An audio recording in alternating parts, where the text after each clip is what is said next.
All right, guys, Sunday morning, snow on the ground, sun coming up, and these mornings slow everything down for me, and they're definitely a gift. And so this morning I want to teach a lesson, Rising Dynasty University, but it stings a bit to tell you guys this story. Back in late 2020, I bought a company that everyone thought was broken. It had been bloated for years. It had too much debt. It was never consistently profitable, and it seemed to depend on the goodwill of the government. So that scared most investors away. They'd given up on it. It was seen as a basket case. The company was Bombardier.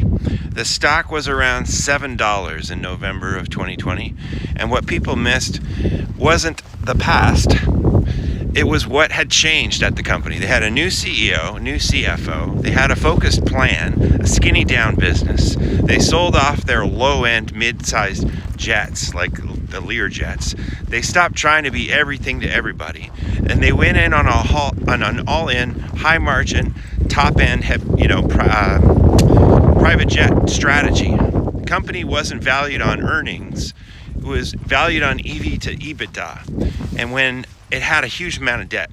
And when they have a huge, heavy debt like that, every debt reduction dollar goes back to the equity value. So as debt comes down, equity can move up violently. That was my thesis for what would happen. I bought the stock. I believed in it deeply. I thought that they were getting back to profitability. I tried to get smarter people than me to buy it, and nobody did. Nobody was interested. So lesson number one this morning is that you can't transfer conviction to other people. Nobody will ever care about your idea as much as you do. The turnaround worked, but not on my timeline. I thought it was going to be a 100-bagger within 5 years. Stock went from 7 to 50, but then it pulled back a year later, 40s, 30s. It wasn't straight up. It was uncomfortable.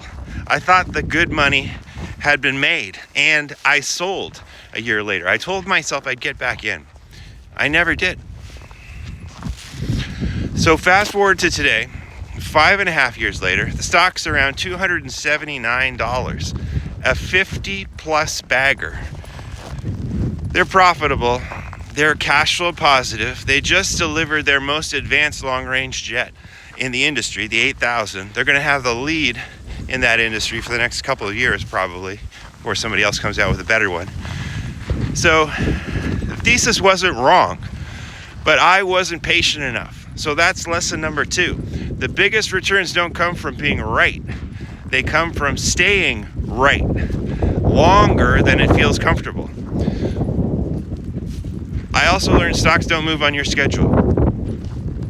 Turnarounds aren't linear, and impatience is the most expensive tax in investing. So Sunday mornings like this, with the wind blowing in your face, are for remembering these harsh truths. You need a lot of ideas, good ideas, but sometimes all you need to do is just sit on your hands. That's Rising Dynasty University for day 152.